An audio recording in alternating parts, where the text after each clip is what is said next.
Since its founding in 2003, Emergence has had only 9 investing partners. How have you made that culture so core to Emergence? We look for people who are highly curious. It's not a short-term, quick-hit business. This is a long-term business. You cannot be looking for short-term gains. Touch a bit on actually raising that fund. It took us 15 months to raise our first fund. It was a struggle, but it worked out really well. If there was a book about your life, what would the title be? Probably would be either Jump Off Cliffs or Break Ruts. To quote, you said, "I always hated doing what everyone else was doing." If you're really going to create something unbelievable, it has to be non-consensus. It's that simple. You can have conviction, but if you have conviction about something that everybody has conviction in, unfortunately, it doesn't matter. What's the hardest thing you've done? It's a very treacherous mountain. 50% of people, it seems, are killed just trying to go up the north face. The ridge line is, in some cases, about a foot wide or 2 feet wide, maybe, and then 6,000 feet on both sides. Around this time, you met Mark Benioff. Tell me what that story was like. The day we were going to sign the deal with Mark Benioff, he said, just go and have one more meeting with the Siebel team. But suffice to say, there was finger in chest saying, I will personally make your life harder if you do this. I mean, what kept you grounded? It just all made sense. And I don't remember a time where I ever said, I gotta look back. Maybe I should have stayed in banking. Raised by wolves, that's all I can say.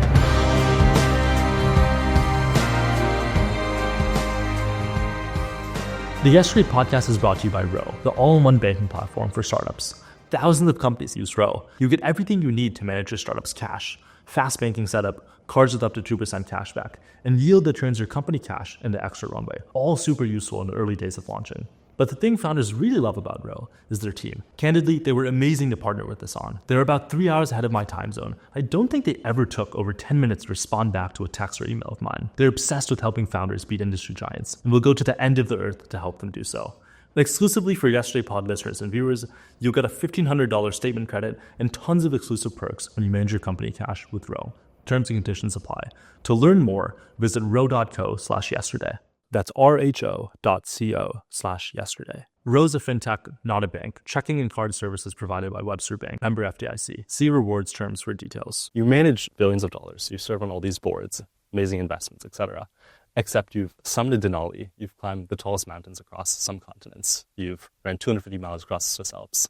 How do you find time for that? That's absolutely ridiculous. And tell me about what you did last weekend. I ran a marathon on Sunday morning up in Washington State, and I've done 3 marathons this year. And this one I didn't train for at all, so that's why it didn't go as well as I planned, but wanted to do it with a buddy up there. I think doing hard things is what keeps you alive. It's that simple. It's you don't go for things that you don't quite know if you're going to be able to finish or you're going to be able to complete, whether it's work or, kind of home life or, facing obstacles is what kind of makes us all come alive. And if everything's just spinning a ball on your finger, not that cool for me. And I'm a little weird that way. I think about maybe 10 or 20% of the world thinks that way, and the other 80%, which is totally fine, just wants to make sure everything stays on the rails. And I want things to kind of fall off the rails occasionally. What's the hardest thing you've done? The 250 mile trail run across Switzerland was probably the hardest. It was 10 straight days, about 20 foot, so a marathon every day, but 8,000 feet of elevation gain per day. I love it. Well, we'll touch on a lot of that later. Okay. I'm fascinated. Let's start as early as possible and build up to the present day. Talk a bit about your childhood, if you can, and your family's move from Manhattan to Chimay and a bit of that story. My dad got a job up in New Hampshire, actually right on the Maine border. We moved from kind of a pretty go-go area where all my kind of early childhood friends were and moved up to a little seaside town in Maine. That move, I always said to my dad, that was great that you made that decision and kind of you were looking out for me. And my dad said, I really wasn't thinking about you at all. I just needed this job. I look back on that move, even though compared to people who've moved from distant countries and come to this country, it sounds small potatoes. But for me, it really kind of got me out of my rut, the rut of sort of a go-go town. There were drugs, there were other things happening in New York, and I think getting to Maine where I was pretty isolated. A funny little story there was we lived in a town that in the summer it was very busy, but then when everybody left, there were boarded up houses. We were like the only lights on in the cold winters of Maine. I had a 1.5 hour bus ride to the school I was going to just to get to school and to and from. So it's a little bit like, I walked uphill in the snow, uphill both ways. But it really was a pretty, weird new world up there. So that was exciting. Quick on my parents, but they both were Life magazine reporters. They met as reporters, and my dad grew up in a little town called Tracy, right outside of where we are now in San Francisco. I always thought he was like a workaday guy and needed the job and so forth. When he was younger, he went east, ended up working in both Miami and Atlanta and then New York. Ultimately, with Life, covered the Freedom Riders, the whole civil rights movement. And he was beaten up. There's a picture of a bus with flames pouring out of it because they attacked the bus. The folks down south didn't want them to be there. My dad was on that bus, smuggled out his photographer's film, and was beaten up. He got the Freedom Riders back to taxis behind the bus, and he was beaten up with blood pouring down his face. He was on the front page of the New York Times that day. My mom didn't even know where he was, had to see it in the paper. So he was actually an entrepreneur. Back in those days, he was taking a risk, never left the state of California till he was 21, and then went off and did all these amazing things. So I just thought it was my dad, but he really did take some risks, which I look back on. That's amazing. To quote, you said, "I always hated doing what everyone else was doing around me." When did that start? Was it when you had to move to Maine, or why is that a thing in your life? That's the hardest part. My wife says to me, because she asked me that question too, and she says, "I think you were raised by wolves." Like she just doesn't know where the heck it came from. Fundamentally, I have deep inner confidence. They talk about two things with your parents, right? That fundamentally inner confidence comes from kind of unconditional love of your parents, and so that's just this core belief that you're good and you're in this world for a reason. And second, overcome obstacles and reach mastery. If everyone's going in one direction, I just feel like that doesn't feel like you're doing hard things. Doesn't mean it's the wrong thing to do. Momentum is great, but if you're really going to create something, we can echo this throughout, but if you're really going to create something unbelievable, it has to be non-consensus. It's that simple. And so something in me could be just survivor bias. Survivor bias, it just says, just so everybody knows what that term is. And my good friend, Rob Thompson, who just passed away so sadly, he told me about survivor bias. He says, you look at all the people that did great things, and you say, man, I just have to do what that person did. And the answer is there's 400,000 people that did those same things, but not quite the same, and they didn't make it. A lot of this world is just good fortune. And for me, the survivor bias is somehow I got the right combination of things that says, I don't want to be consensus. I want to, even though I look like a banker, like I look like somebody who should be sort of just sitting in a country club and and working at a bank, which I did in the beginning. We'll talk about that. Something kind of broke me out of that. And so what's the earliest example of this? Was it rowing, or what really got you super competitive? I think one thing that all entrepreneurs do is they rationalize well. I fundamentally can look at any situation, probably got this from my mom, and just say, it's going to be great. It's all going to be, like, there's a reason why we're put in this weird situation, because you're going to learn from it and it's going to all work out. So I'm a hopeless optimist in a lot of ways, although this industry definitely knocks you down a few pegs, because it's never, you have to be a critic, and especially as a venture capitalist, because there's so much goodness out there. You just have to make sure you're finding what matters. And then it's this reinforcement of trying things, and it keeps working out. And again, Rob Thompson, survivor bias, but it has worked out. And trying rowing when I was a non-athlete high schooler, and somebody said, you ought to just try rowing. You're uncoordinated, but tall and somewhat strong. And rowing, within 2 months of trying the sport, I was recruited by most rowing programs around the country. And I had no idea what the sport was 2 months earlier. Touch more on that. And how tall are you? I'm 6'5". How did you do that? That's fun. Rowing is, first of all, a team sport, which we'll come back to. It truly, nobody stands out. Tall poppies, like the Australian term. You don't want to be the tall poppy in a boat. You want everybody to be sort of almost homogenous. So it's sort of like joining a club. But the cool thing about it is everybody is working to keep the boat going faster and working in one direction, which is a big part of how we created Emergence, which I'll talk about. I tried it, and I happen to have maybe rhythm. I don't know what it comes from. I have good VO2. That's hence all the other things that are going on around what I love to still do at this ripe, older age. I was a terrible basketball player. I can tell so many stories about getting picked first, and everybody thought I could bounce.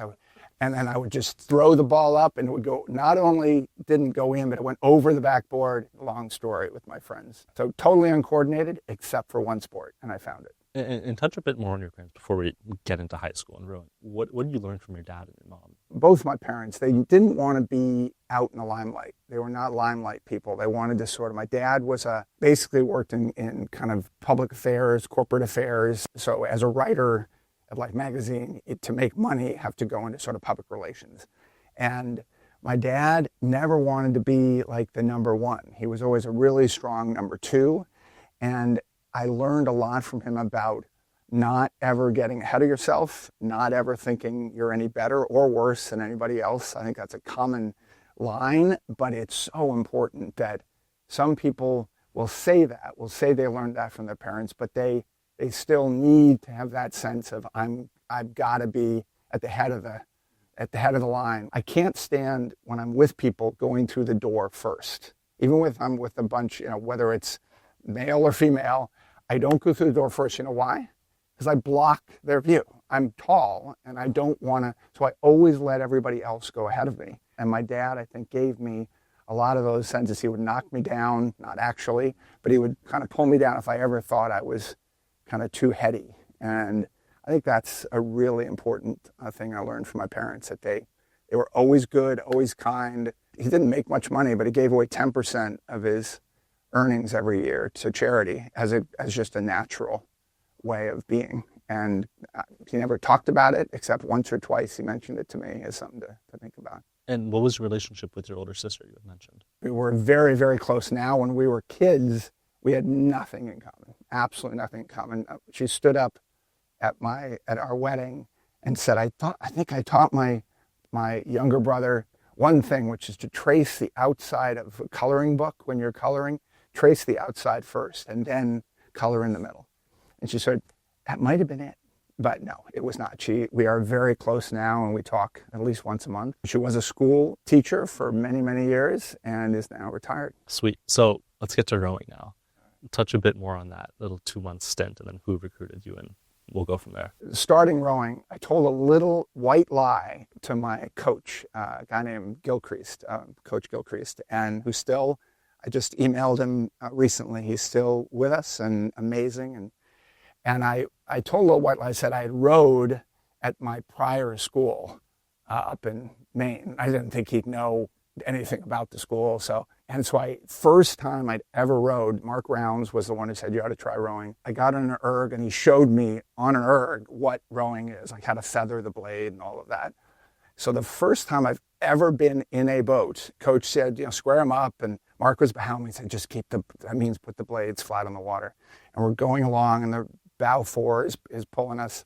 And the first stroke I ever took, when square the blade up, I swear to goodness, the oar went all the way down, caught the mud at the bottom of the Squamscott River, and I took a half a stroke because it's called catching a crab.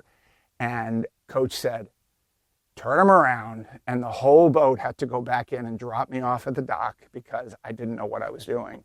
And I was one day in a barge, which is where you're kind of in a very flat, big boat, and you learn to row. And then I was back in that same seat and then stroked the boat and headed to Charles about a month and a half later. And so it was just this good luck opportunity. So that was after stroking the boat and headed to Charles, and then we did very well as a team that year. But partway through that year, the coaches all came around, and Princeton is where I ended up going, but Harvard was also all over me, Columbia, all of the various schools. Unfortunately, Stanford out here didn't really have a rowing program, so my dad went to Stanford, and I did have this dream of going to Stanford, and that was quickly dashed because I wanted to row. So I had the chance to, let's just say, Princeton and Harvard were two I were thinking about, and Princeton, the coach came to me and said, why would you want to go to Harvard where there had been dozens of national championship boats come to Princeton where we haven't won. We had, but it was 50 years earlier. And come to Princeton because you can actually do it the first time and kind of raise the level and do something, basically do hard things. Don't just fit into a program that's kind of always winning, but all you have is the chance to lose, not the chance to really win. Was that a hard decision? I would imagine, Harvard. You had the prestige, you're a young kid, etc. Choose Princeton. Obviously still a good school, but stark difference. Was that a hard decision or no? No, it really wasn't, because it was so that all you have to do is play that card for me around do something that hasn't been done before. And I'll talk about how it feels right now in Emergence. Like, we are in a new world. We'll come back around to that, but I think the coach knew that I was somebody who needed to face that this was going to be hard and it's not obvious, and come here and you can make a difference. And so how'd that turn out? What were years at Princeton like? It turned out really well. We did incredibly well in national championship while I was there. Were you the captain? No, I was not the captain, no. That's another thing, interesting one.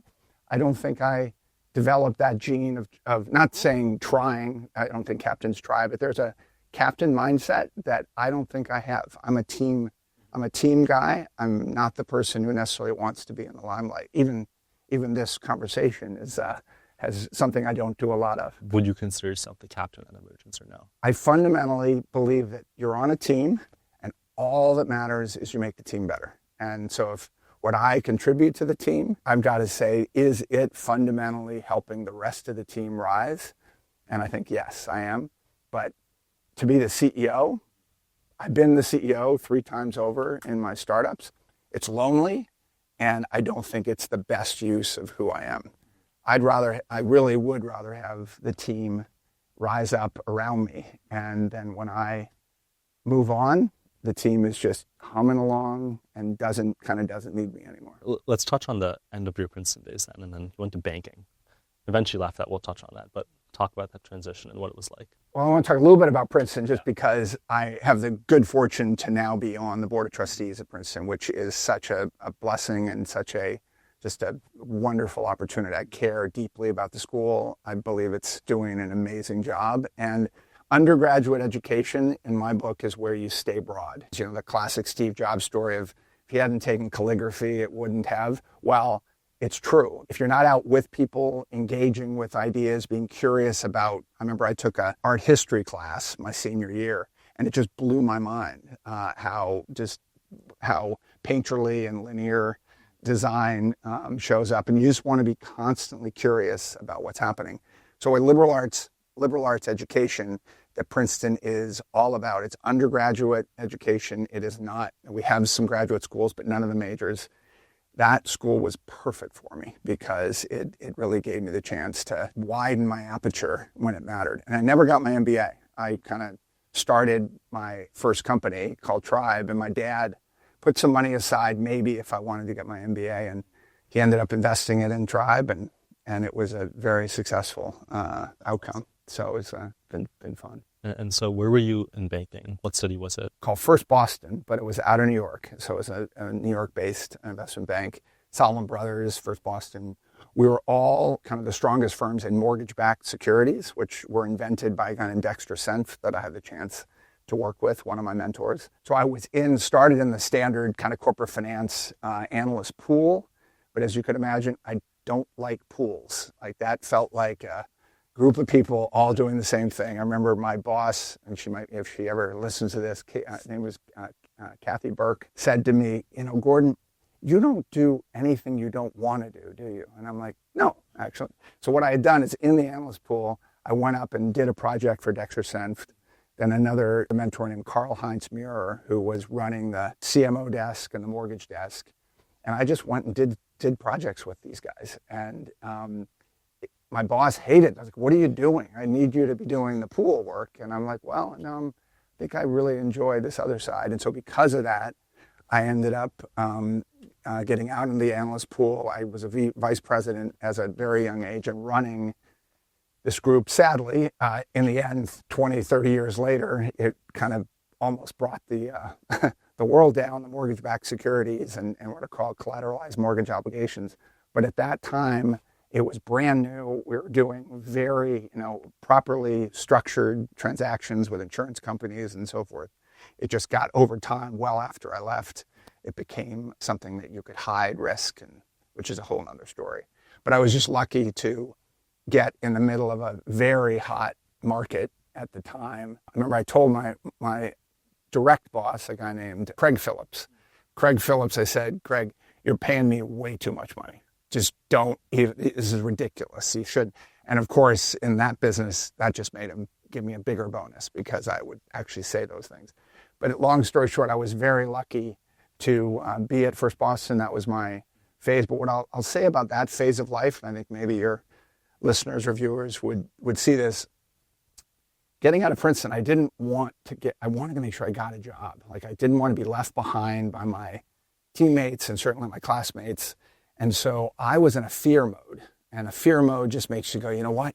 I just want to get the right job. And so I actually started as an intern at First Boston that I got through a distant family connection just to get started after my sophomore year. And so I was in fear mode, even though I was doing all these very cool things and I loved what I was doing, but it was fear-based. And then the transition out of investment banking to the new world, my very close friend, teammate, and roommate was killed in a freak industrial accident right after 2 years after we got out of school. And George had told me about a week before he passed 2 things that have been it's sort of the kiss of death, sadly, but he changed my life. I still think of him every day. He said 2 things. First of all, the woman you're dating is bad news. Get rid of her. And it was, I promise you, not my wife. And it's because he said that I did kind of cut off that relationship and met my wife through a friend of George's, which is fabulous.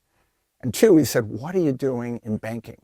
Like, you're wasting your time. Go and do something bigger. He was an entrepreneur. Go and change something. Go make something. Go build something. That was what changed my life. And it turned me from fear mode of just like, I don't want to get left behind, to let's go see what we can do. And this is back in 1990 when I started. I hate using dates here because it just dates me.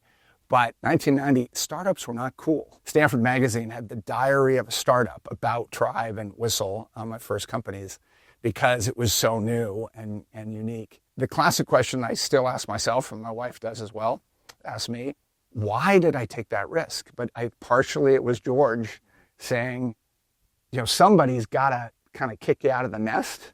And he kicked me out of the nest. And I look back, I thank him for my wife, my kids, along with my parents. I thank him for this whole career that I started.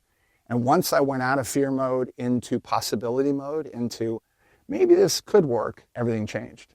And so we can talk about those early days. But as I came out, so I left New York, moved out to California, and it was an Apple networking startup. Tribe was a packet switching hub for Apple networks. And we couldn't even do broad Ethernet because that was too expensive and would have cost us too much money. But we bootstrapped our first hardware company. So it was 1990, so I was 26. And luckily made some money in banking. So that's the other thing I learned about banking, which was, the fear mode did help, is I made enough money to know I can always make money if I needed to. Like the money thing, I think we all can always make what we need, but I parked that thing about making money early in my career.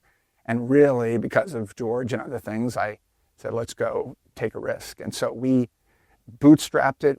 We each put in, my great partner, Jim Lee, who's fabulous, and I still see him to this day. We can talk about that difference. He was an MIT deep technologist. I was more of the business side and the marketing side and the go-to-market side. But we were an amazing team. We sold the company to a public company called Zoom, ironically, and that was sort of the beginnings. You went from finance into starting this company. What kept you grounded? It just all made sense. And I don't remember a time where I ever said, I got to look back. Maybe I should have stayed in banking. And it just, I raised by wolves. That's all I can say. Around this time, you met Mark Benioff.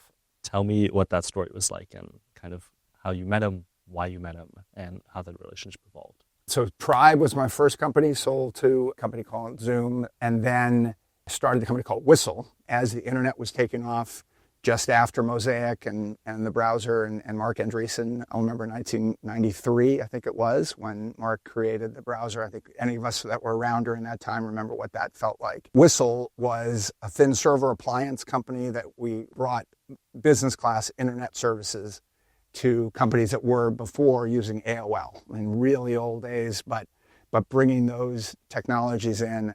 That company, Whistle, was bought by IBM at the peak of the 1999, peak of the two last bubbles ago. And so I was running a division of IBM called IBM Global Small Business.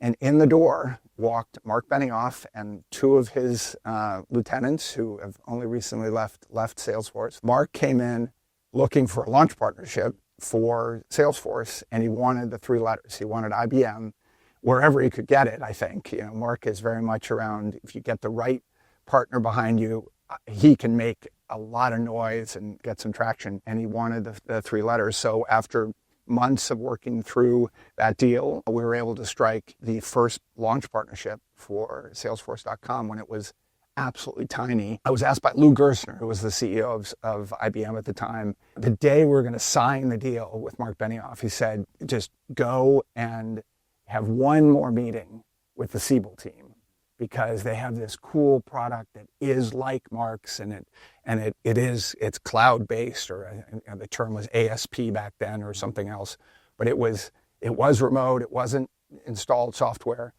and go look at it. And I had studied this product. It was single user, and I went in the door and I sat down with his team and listened to their whole pitch, and then on my way out, knowing that I was heading towards signing that day, he said, can you just wait a minute? And somebody put me in a small conference room, and Tom Siebel came into the conference room. And he, to his credit, he knew this was a disaster.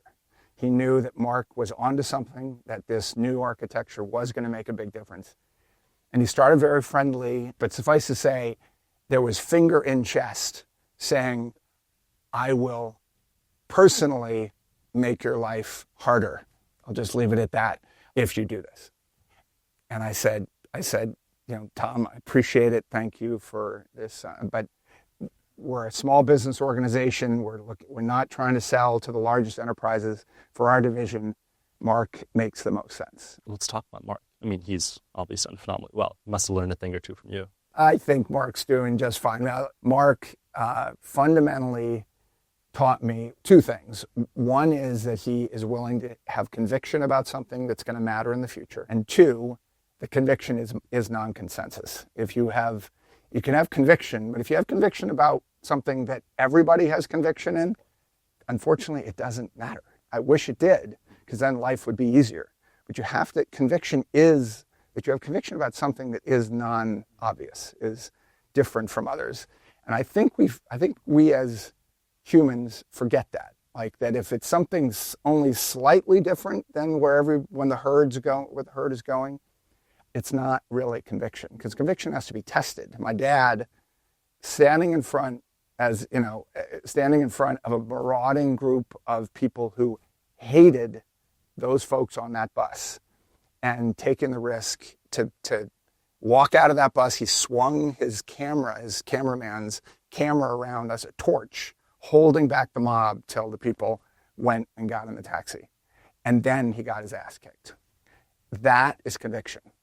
That's not normal. And to me, I feel like I want to put myself in places where you actually have to have conviction. So Marc was the first example of that. And the company we created was called Software as Service, not as a service. It was Software as Service, so it was SaaS, but that was also a trademark name. So we just kept it as Software as Service Incorporated. And the idea was to create Anyforce.com. Salesforce was the single application in CRM. The idea was to create a platform that could create any web application. And so Marc and I worked through the architecture of that. We pulled from things like FileMaker and all of the other tools that were out there at the time, mostly licensed software.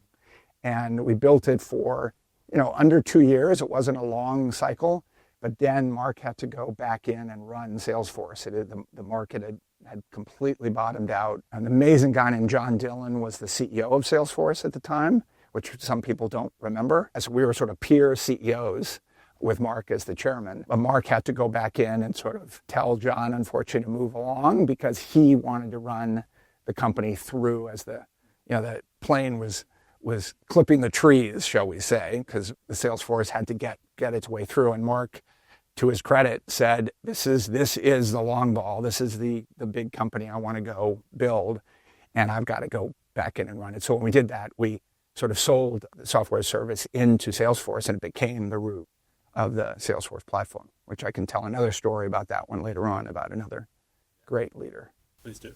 So the ironic part of mentor to mentor or leader to leader, Mark Benioff then recruited a gentleman by the name of Peter Gassner, the now CEO of Veeva Systems, to run the platform that Mark and I had created in software service. And again, this is where permission-based, like nobody could have known this whole random set of circumstances would occur. So I just feel blessed that I can even tell these stories. But Mark then called me and said, hey, this guy, Peter Gassner from PeopleSoft, you ought to come meet this guy because, you and he will get together great. And he's taken on what we created at Software as Service, and just ought to know him. So I went and had a couple coffees with Peter. We got along great. And maybe 2 or 3 years later was when Peter said, I'm going to leave Salesforce and start a company. And he called me. And so that story is out there. But the short story is Veeva Systems luckily took the Series A, $4 million in. The company only consumed $3 million in its entire life. I've been chair of the company for about 15 years. And it has now grown to almost a $50 billion public company. Probably the most capital efficient company on the planet. There are bigger companies, but not that have only consumed $3 million to get there. And so it's a fun story, but that all accrued from my meeting Mark Benioff. Quickly then, one of the things I learned from Mark, even to this day, the idea of, we've all heard the term, multi-tenancy. I don't think of all the people that have made a lot of money on that they really understand what multi-tenancy is. And Mark, from his earliest days, knew this idea of having everything run on one server, and when you fix a bug, it fixes the bug for everyone. You don't have to install software everywhere. But he really understood that. And I think in his root, I didn't hear it from him, but I think at the time he knew that multi-tenancy also was a mini network effect business, right? Because when you fix a bug, again, everyone gets the benefit of it. And where it dawned on me was after we started Emergence, one of our earliest investments was a company called SuccessFactors, which was in the HR space. This is in Fund 1. And I was calling Textron on a reference check for SuccessFactors. And the guy at Textron said, you know why I really love this software? I know that SuccessFactors has General Electric as a customer. And General Electric has a really good HR department. They know how to do things and what should happen, workflows and so forth. And near as I can tell, I'm getting GE's HR department flowed through a SuccessFactors. And I was like, holy crap, that is multi-tenancy. And Mark, I think, knew that from minute one, but I hadn't heard that particular perspective before. But that was the earliest days of SaaS. And he just would sit with me. I remember one time I said, Mark, all right, we got to raise money for this company. It can't all, we put some money in ourselves, but we're going to have to raise, real capital. And nobody at the time, it was a horrible time in the market. Nobody believed that this SaaS thing was going to matter. I can tell stories of going to VCs at the time saying, okay, Gordon, this is a very well-known VC. When we were starting Emergence, he said, up on a whiteboard, he said, all right, see what licensed software is? You make a lot of money in the beginning, and then you get this maintenance stream. But that lot of money in the beginning funds the companies. Like you get a big pile of licensed revenue, and then it drops off. SaaS is exactly the opposite. You get no money in the beginning, and then it builds and builds and builds over time. Which one do you like better? He was basically telling me this Emergence idea was just stupid. And thank goodness I didn't listen to this particular individual, because it is that long-term business that once you get the machine going, it works obviously very, very well. So Mark understood all of that. So we were trying to, in our earliest days of software as service, we had a New York-based investment bank ready to run our equivalent of sort of their own internal software on software as service. And I said, Mark, we can get this done. I think I can get a $2 million order from this company if we just run it behind the firewall. And his prescient line, he goes, Gordon, near as I can tell, we'd be selling our company for $2 million, and I think it's worth more than that. Because he knew that as soon as one investment bank gets its hands on this thing, we are going to be owned by them, because they're going to tell us, customize this, customize that, make it work with our Unix system, make it work. And it's going to be going back to the old days. And Mark knew had to be multi-tenancy and had to be out on the cloud. And he just had this clarity that he knew was going to matter in the long run. And that's what great leaders bring. How did this eventually lead to the actual start of Emergence? And because as you said, people told you it was kind of stupid. Who are your LPs? How are you pitching them? What was that thesis? And then how did that stem into where we are today? So when software as a service went into Salesforce, I was thinking, all right, do I want to do another startup in the space generally? But I'd also been approached by a number of VC firms over the years to join. As is hopefully obvious, I hate joining. The only resume I ever gave in was when I was 19 to get that first internship in my entire life. I knew I wasn't going to join a venture firm, but the person who probably changed my world from startup world to venture was a guy named Bill Draper, the famous VC. And he somehow heard through the grapevine that I was thinking about doing something maybe in venture or trying something different. And he had heard me speak at a couple things, and I had the chance to sit down with him. And he goes, he maybe, his former partner was going to be leaving to start a family. And he said, maybe you and I could join up and do something interesting. And the fact that Bill Draper was willing to say, maybe you'd be good at this venture thing, just got my head turning on maybe I could start a firm. But I wasn't going to start it by myself, so I wanted to find 2 other partners who are from the industry. I talked with 20 plus my vintage venture capitalists who were at firms. All the firms had plunged in their valuations post the bubble. So there were a bunch of folks that could be pulled out, but almost all, 18 out of the 20, were like, I'm not leaving. I've got a big carry built up, which of course, there was no carry built up. The market had completely plunged, but they were hoping. But 2 were willing to have conversations. So it's Jason Green and Brian Jacobs. And we got together and said, maybe there's something in this interesting idea of software. There was only one company on the planet that was doing it, which was Salesforce, and it was very early. But we thought there might be something ahead. And we decided to have a differentiated point of view. While that VC who said, what a terrible idea, we decided let's start talking about building a new venture firm.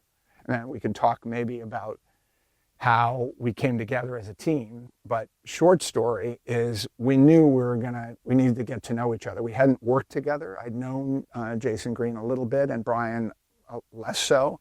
But we kind of came together and sat at the airport Marriott right down by SFO for 4 or 5 hours a day, maybe 3 or 4 times a week for 6 months. And we just focused a little bit on the market idea, but really on who we are as people, what we care about. All of our families, our parents were happily married. We just looked at all the background and why we would be a good team together. And at the core, we learned that none of us wanted to be the CEO. We wanted to work as a team. We wanted to, each had our talents. We each had our different kind of foibles, but we wanted to create a team effort. And we can talk more about the culture of Emergence, but that was the root of it. It took us 15 months to raise our first fund, even to have our first close, not even raise the full fund. And we were turned down. We had 175 meetings, mostly on the East Coast. So flying away from we had young kids at the time. Eventually, after 175 meetings, Brian Jacobs had an amazing connection who was running CalPERS, the big California pension fund, and the alternative investment side of it. And Brian said, look, I think we can get CalPERS, but we've got to go through a company called Grove that was the gatekeeper. And the gatekeeper strung us along. At least a year in, after 125 meetings, Grove turned around and said, nope. And that day, I'll never forget, it was just like, we are in real trouble. Well, Brian gave his contact a call at CalPERS and said, Grove just turned us down. So thank you for all your help. I know that they are the gatekeeper. And this gentleman said, oh, excellent. If they've turned you down, they made a decision. I can just take you direct now. So it wasn't like the decision meant we're out. The decision meant now we can have a direct conversation. So Brian and I drove up and had the first key meeting with this gentleman. And it ended up that then we were able to get a follow-on meeting. We were all there. And as we told our story, said, Neeraj, I can tell you just need an anchor. You need someone to get this started, don't you? And we're like, yeah, that's definitely it. And he said, all right, give me 2 days and I'll come back. And he committed $15 million to our first fund. How big was the first one total? 125. But that 15, we had a couple other smaller investors around the table, and we had some individual investors. That was a first close at maybe 65, and then we grew it from there after a ton of work. It was a struggle, but it worked out really well in the end. Talk about the culture of Emergence. To quote this article I was reading, since its founding in 2003, Emergence has had only 9 investing partners, 2 of which are now retired. How in the world has everybody stayed, and how have you collaborated and kind of made that culture so core to Emergence? Our values right now are we all, so that means team, and we'll talk about what we really mean by that. Focus to drive conviction. Remember that term conviction is so critical. Strive to be your most important partner, and then win big in the long run. So it's basically 4 core values that everybody, if you went out and asked anybody in this firm, they could recite those core values. And we all starts each one of those, so it's about team. To its root about people is we believe that everybody who starts at Emergence, so we didn't want to do the classic bringing in folks from the outside, because even if they can bring a value, a new market area, a new segment, I think it's more important that they develop within the culture than come in from the outside and then one person that's the wrong person entering that's too far along in their career could blow up a firm.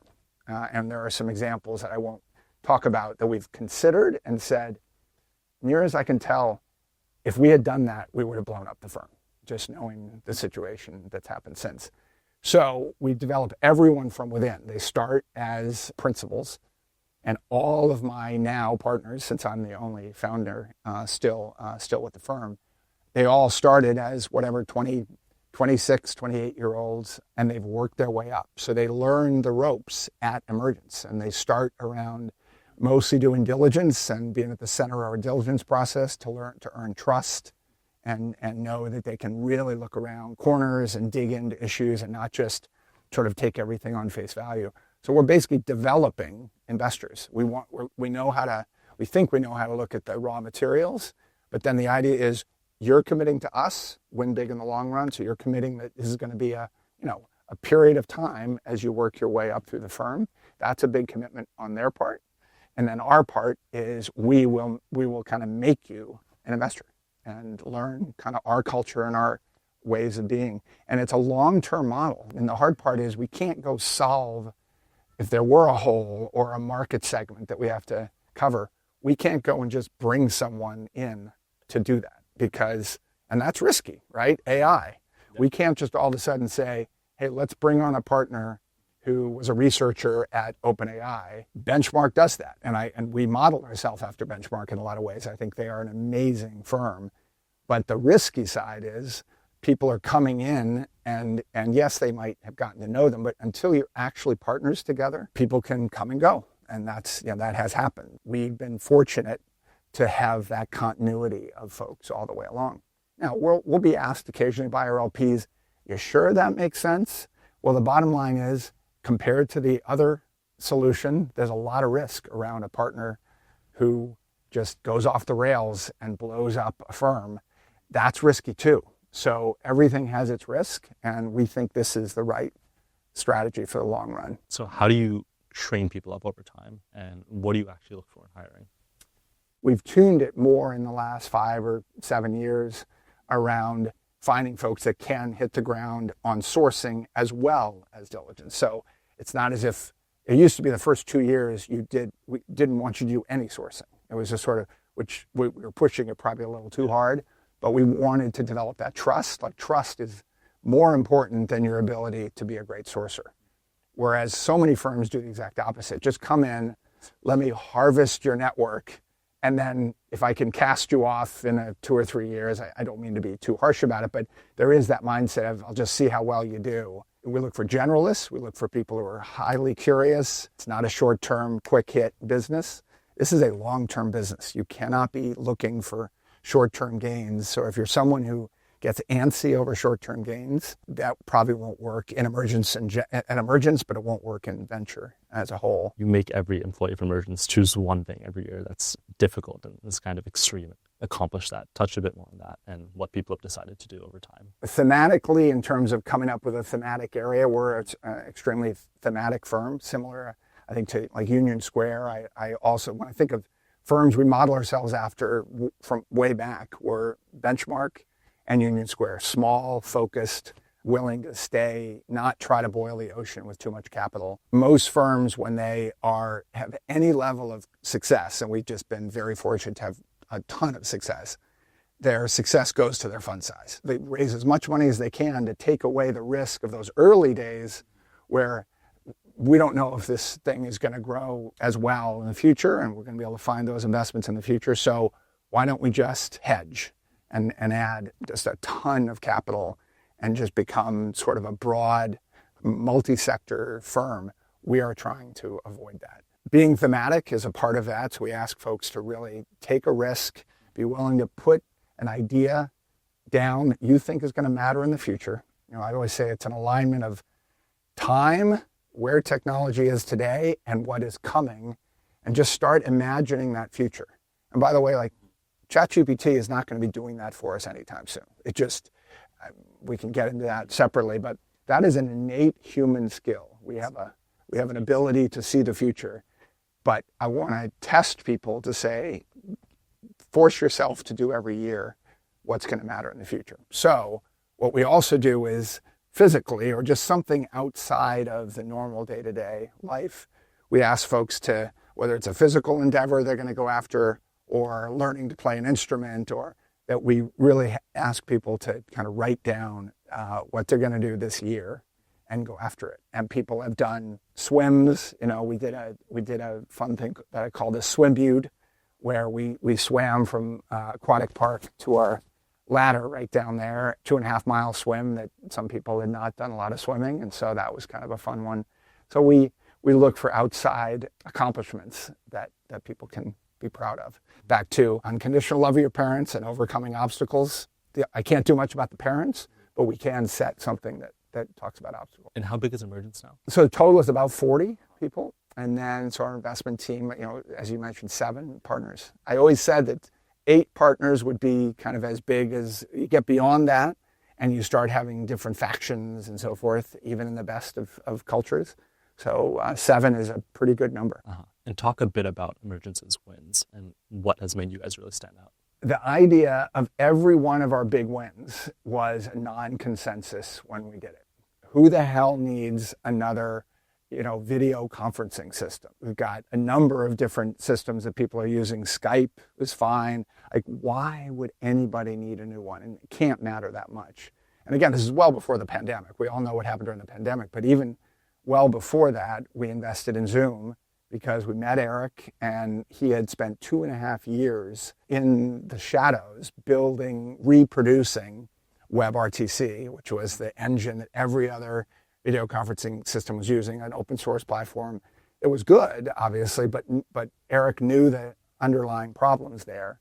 And by just digging in with Eric, asking questions, my great partner, Santi Subotovsky, also an immigrant to this country, was able to build a relationship with Eric. Between Salesforce.com, totally non-consensus. People didn't know that was going to be what it was. Doximity was another one that LinkedIn for doctors, like, why is that going to matter? Viva Systems, as I mentioned, that's I don't know what the multiple is on our original investment, but we still have some outstanding, but it's in the 2,000x or 3,000x. Those successes, all of them to date, have been non-consensus. And that's what's hard in this environment. In the AI world, nothing is non-consensus. What is really going to matter down the road? We could be wrong, but let's have an opinion as opposed to saying kind of everything is of equal value, which I think we're all seeing in this time that is happening. We are in a bubble. It doesn't mean there won't be great companies out of it, but too many companies are happening right now. We have to find the ones that matter. What are some themes you're excited about? The combination of machine learning to be able to understand more granular data and things like video and other technologies will allow us to create a whole new level of software. And we called it coaching networks. And the idea was you can take the best habits of those around you, whether it's a sales rep or a customer service person or an accountant, figure out what are their habits and strategies and fill those and then run those through machine learning, which activities create the outcomes, and then work that through that thesis of that was very early given where we are with AI, because in effect, models are that. Models are harvesting all of history and now even harvesting what people are doing in really granular ways. Those models are getting smarter and smarter every day on the backs of humans. But my tagline on this next generation is humans are the only mutation engine in the age of AI. Even in AI, I don't believe that unless we're just written off the planet and AI takes over, which I think is not the goal in life. We are the dynamic frontier. Humans are the ones coming up with the next thing that's going to matter. So I believe that my high-level thesis is stay really close to what humans are doing within your workplace and create software that helps to find those unique human characteristics and bring them into your models or your tuned models. But the key is don't let that data out to the big labs, because then all your IP is going out the door. So a whole future of IP protected models, not that that's earth-shattering, but so many people are not actually going after that core problem.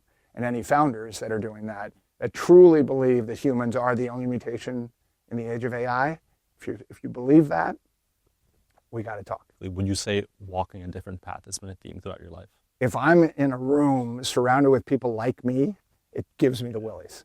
Absolutely gives me the willies. If I look at my people I partnered with, my first company, Tribe, was a minority-owned business because my two partners, Jim Lee was from Taiwan and Con Lee was from Vietnam, on the Saigon embassy in '76 when he got out luckily by his dad. It's such a great story. His dad had gone to Yale on just a summer internship program, and the only way he got through the gate in Saigon when they were everyone was killed that weren't on those helicopters, he put up his Yale diploma, and the why one of the soldiers behind the gate saw it and let them in.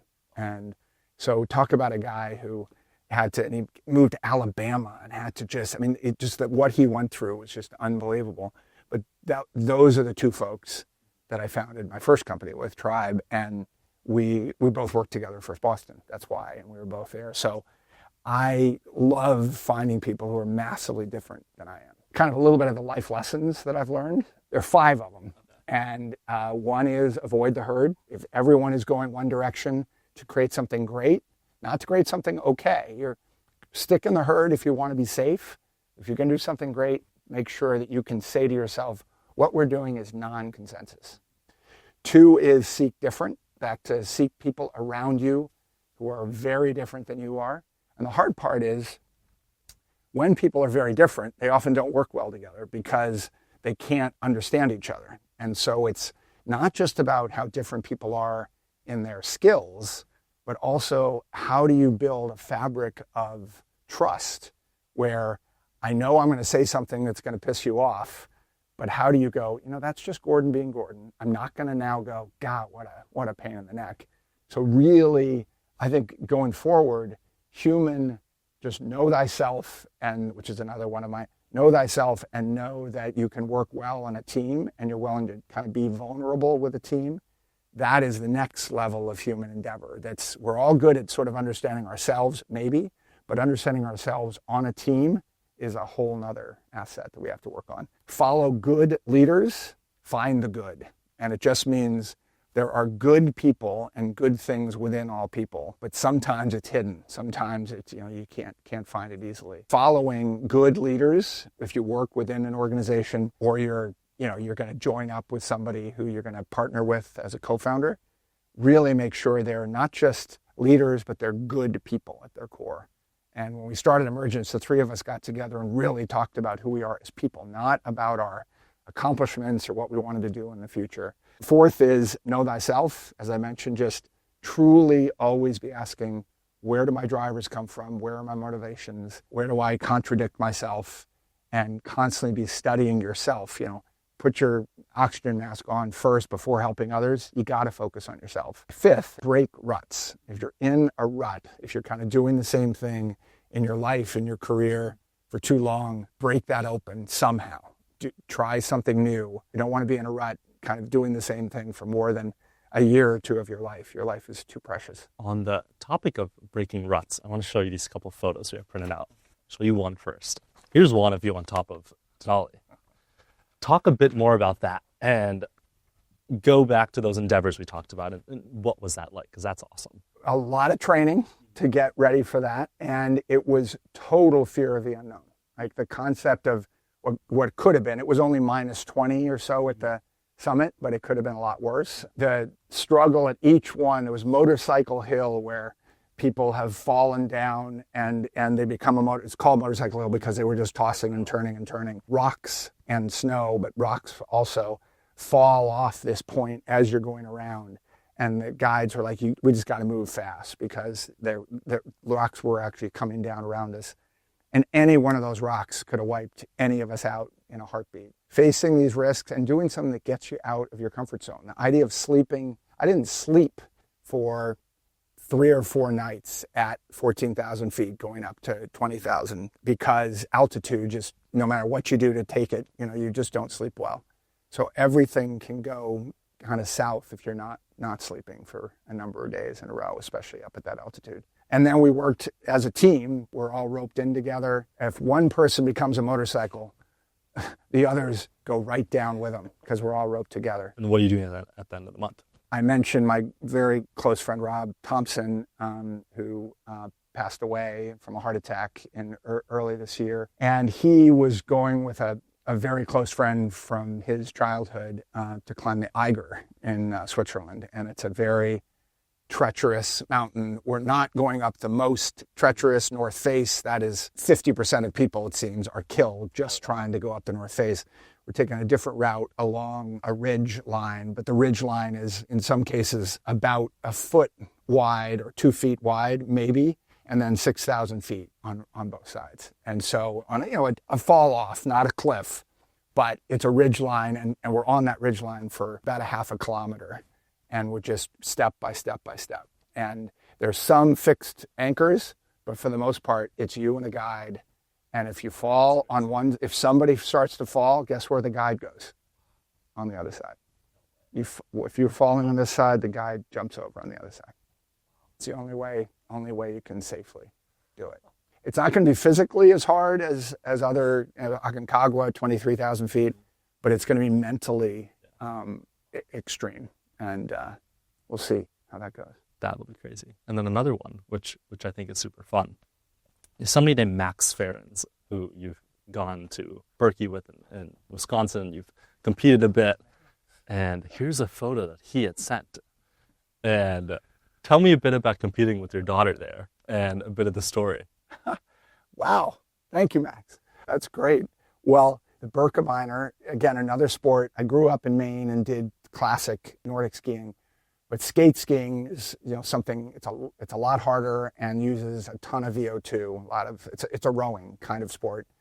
But we decided through my daughter Alex, oldest daughter, and her now fiance, who is a Nordic skier from Minnesota, grew up from 4 years old, unbelievably good. He said with her, let's try the Berkey, and it's a 50-kilometer skate ski race up and over hills from one point in Cables, Wisconsin to a town called Hayward. Beautiful, probably 100,000 people do it and in waves.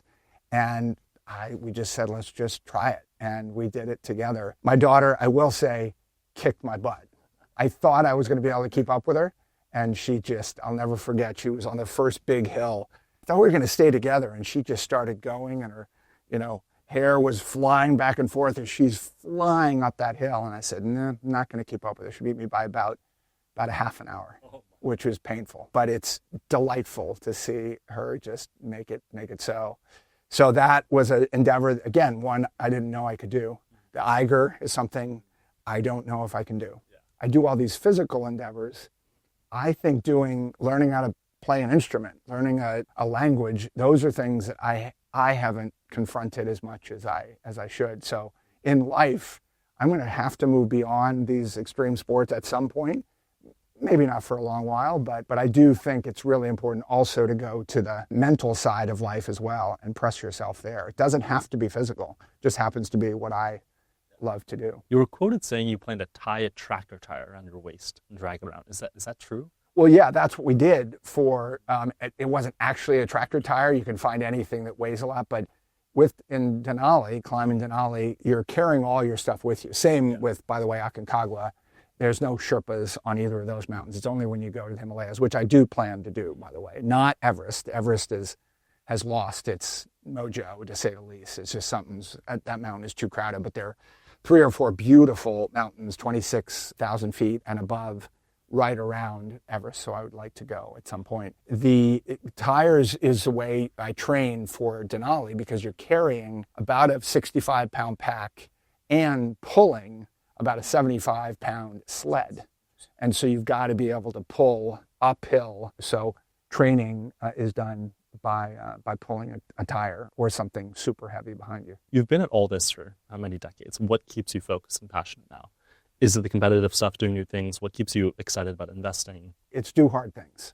And the part of life I'm most scared about is when you get into retirement mode, whenever that actually occurs, and nothing actually matters anymore.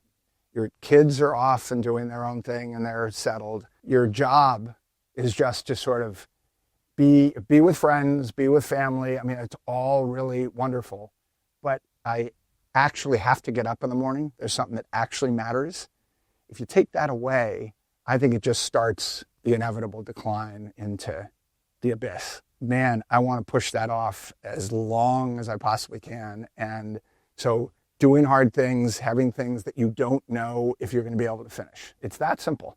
If you know you can do it, and it's just you're running maybe a little bit faster every day is one thing. But what about if you set a goal that I just don't know if I can get to that, and keep overcoming those obstacles?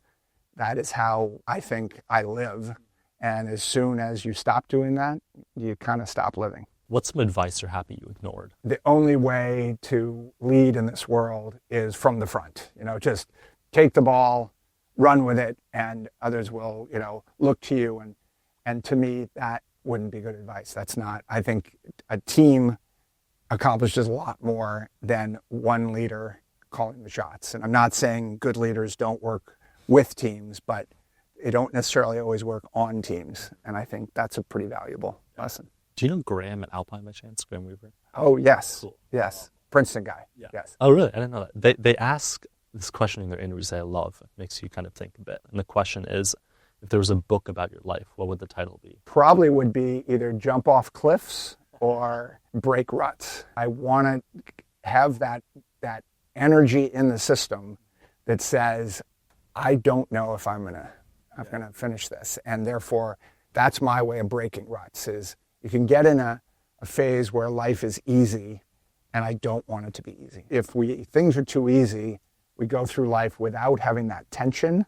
And most people are trying to get tension. I think 80% of the world, using round numbers, wants to avoid tension, avoid things that are uncomfortable. 20% of the world, I think, sees that that's critical, that's having a certain amount of tension helps you stay alive and healthier. And I'm a big proponent of that. And breaking ruts is a negative way of commenting on that. Say somebody's quite young, they're really ambitious, and they have a lot of paths to go down.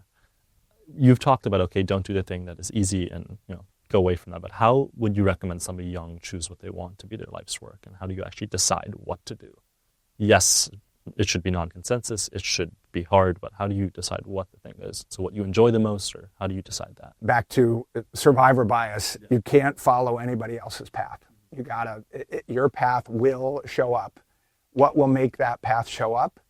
Its root is surround yourself with good people. Good, like meaning they have to be good. They can't just be good at what they do. They have to be fundamentally, at their root, happy, centered, confident people. Those are generally good people, and that are different from you. And if you can surround yourself with those folks, and don't even think about what you want to go do yet. Just be on a team. Say, I want to learn from you. You want to learn from me. I'm going to be a good team player. So are you. Any team like that gets together and then spends, invest, 3 months minimum, 6 months, maybe maximum, on no particular idea. Just say, we're going to explore ideas together. And then try to take all your ideas and say which ones are consensus, but we have assets that are good and we can go after it and maybe win in that consensus swim lane. Or what are the ones that are non-consensus, where we are just, maybe we're onto something. Maybe there's something that's different there.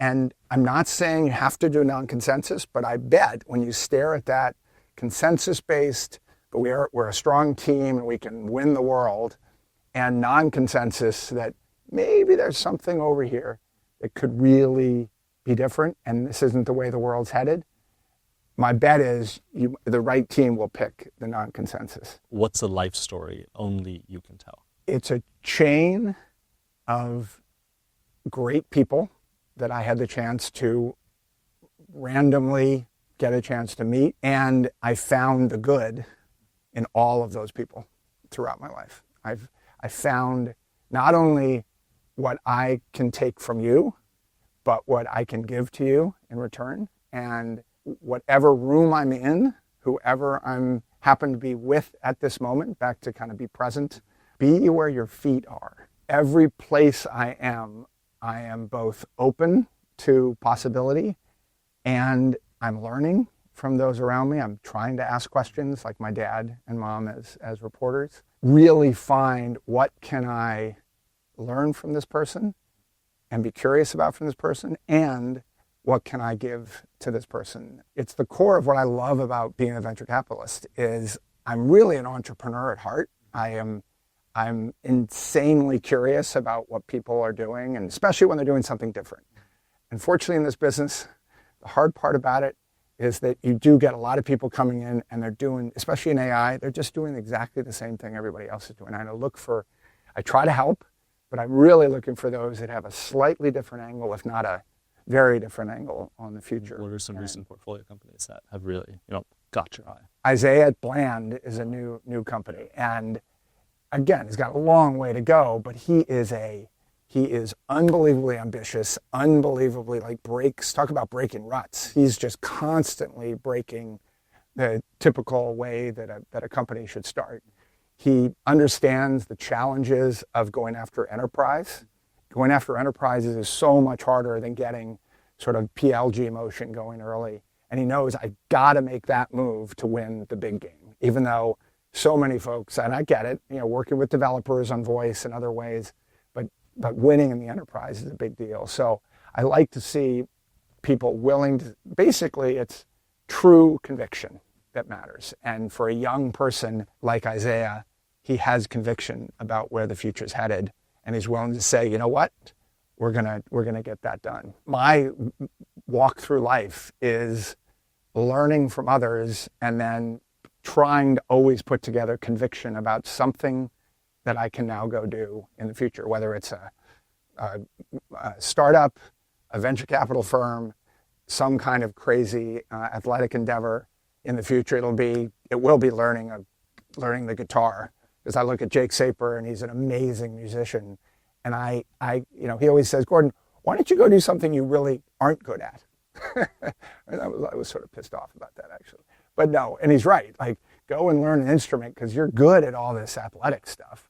So he's right. I just want to keep doing that stuff while I can.